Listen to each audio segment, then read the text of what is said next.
히스기야 왕도 이 말을 듣고 울분을 참지 못하여 자기의 옷을 찢고 베옷을 두르고 주님의 성전으로 들어갔다.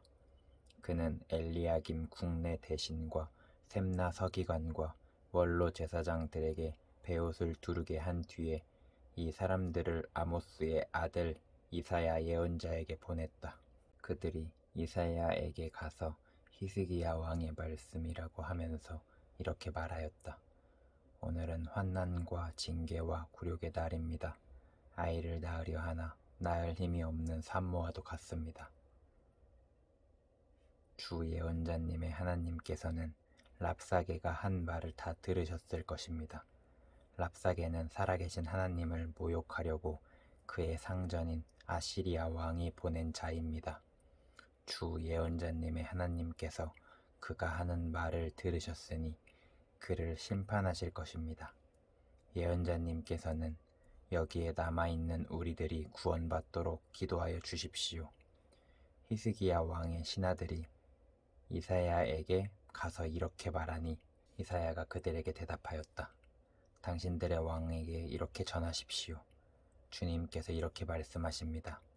아시리아 왕의 부하들이 나를 모욕하는 말을 네가 들었다고 하여 그렇게 두려워하지 말아라. 내가 그에게 한 영을 내려보내어 그가 뜬 소문을 듣고 자기의 나라로 돌아가게 할 것이며 거기에서 칼에 맞아 죽게 할 것이다. 랍사게는 자기의 왕이 라기스를 떠났다는 소식을 듣고 후퇴하여 림나를 치고 있는 아시리아 왕과 합세하였다.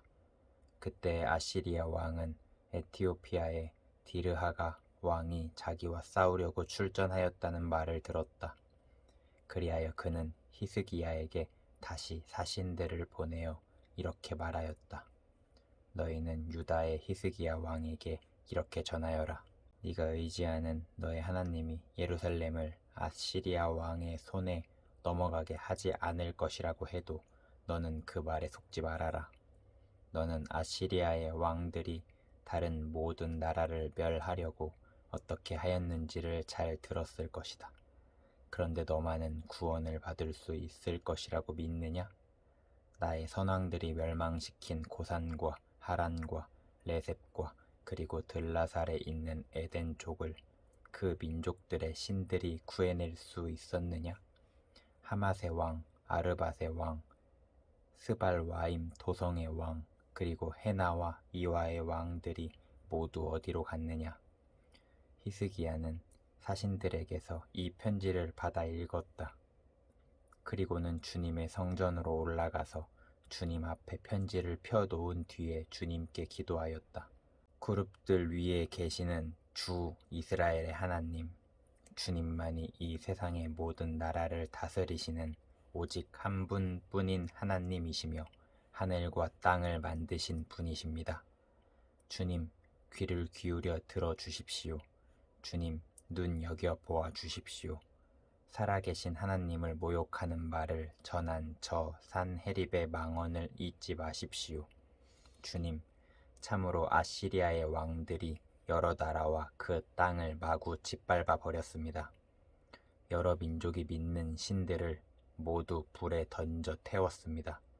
물론 그것들은 참 신이 아니라 다만 나무와 돌로 만든 것이었기에 아시리아 왕들에게 멸망당할 수밖에 없었습니다마는 주 우리의 하나님, 이제 그의 손에서 우리를 구원하여 주셔서 세상의 모든 나라가 오직 주님만을 홀로 주 하나님이심을 알게 하여 주십시오.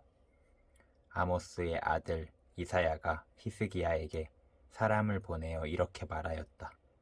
주 이스라엘의 하나님께서는 임금님께서 아시리아의 산헤립 왕의 일 때문에 주님께 올린 그 기도를 주님께서 들으셨다고 말씀하시면서 아시리아 왕을 두고 다음과 같이 말씀하셨습니다.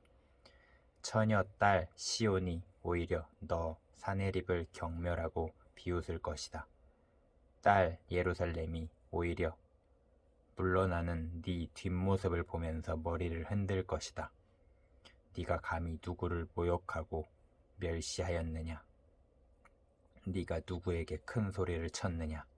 나 이스라엘의 거룩한 자에게 감히 너의 눈을 부릅떴느냐? 네가 전령들을 보내어 나 주를 조롱하며 말하기를 내가 수많은 병거를 몰아 높은 산 이 꼭대기에서 저 꼭대기까지 레바논의 막다른 곳까지 깊숙이 들어가서 키 큰 백향목과 아름다운 잣나무를 베어버리고 울창한 숲속 깊숙이 들어가서 그 끝까지 들어갔고 그리고는 땅을 파서 다른 나라의 물을 마시며 발바닥으로 밟기만 하고서도 이집트의 모든 강물을 말렸다고 하였다.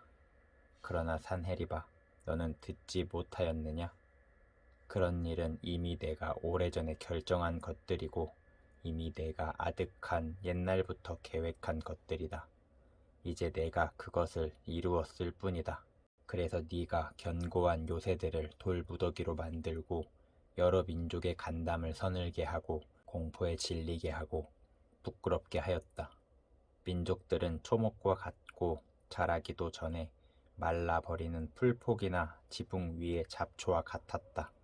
나는 다 알고 있다. 네가 앉고 서는 것, 네가 나가고 들어오는 것, 네가 내게 분노를 품고 있다는 것도 나는 모두 다 알고 있다. 네가 내게 품고 있는 분노와 오만을 이미 오래전에 내가 직접 들었기에 내가 너의 코에 쇠 갈고리를 꿰고 네 입에 재갈을 물려 네가 왔던 그 길로 너를 되돌아가게 하겠다. 히스기야야, 너에게 증거를 보이겠다. 백성이 금년에 들에서 저절로 자라난 곡식을 먹고 내년에도 들에서 저절로 자라난 곡식을 먹을 것이다. 그러나 내 후년에는 백성이 씨를 뿌리고 곡식을 거둘 것이며 포도밭을 가꾸어서 그 열매를 먹게 될 것이다. 유다 사람들 가운데서 환난을 피하여 살아남은 사람들이 다시 땅 아래로 깊이 뿌리를 내리고 위로 열매를 맺을 것이다. 살아남은 사람들이 예루살렘에서부터 나오고 환난을 피한 사람들이 시온산에서부터 나올 것이다. 나 주의 열심이 이 일을 이룰 것이다. 그러므로 아시리아의 왕을 두고 주님께서 이렇게 말씀하십니다. 그는 이 도성에 들어오지 못하며 이리로 활 한 번 쏴보지도 못할 것이다. 방패를 앞세워 접근하지도 못하며 성을 공격할 흙 언덕을 쌓지도 못할 것이다. 그가 왔던 길로 되돌아간다. 이 도성 안으로는 결코 들어오지 못한다. 이것은 나 주의 말이다. 나는 내 명성을 지키기 위해서라도 이 도성을 보호하여 구원하고 내 종 다윗을 보아서라도 그렇게 하겠다. 그날 밤에 주님의 천사가 나아가서 아시리아 군의 진영에서 18만 5천 명을 쳐 죽였다. 다음 날 아침이 밝았을 때에 그들은 모두 죽음으로 발견되었다. 아시리아의 산헤립 왕이 그곳을 떠나 니느웨 도성으로 돌아가서 머물렀다. 그러던 어느 날 그가 자기의 신 니스록의 신전에서 예배하고 있을 때에 그의 아들 아드람멜렉과 사레셀이 그를 칼로 쳐 죽이고 아라랏 땅으로 도망하였다. 그의 아들 에살핫돈이 뒤를 이어 왕이 되었다.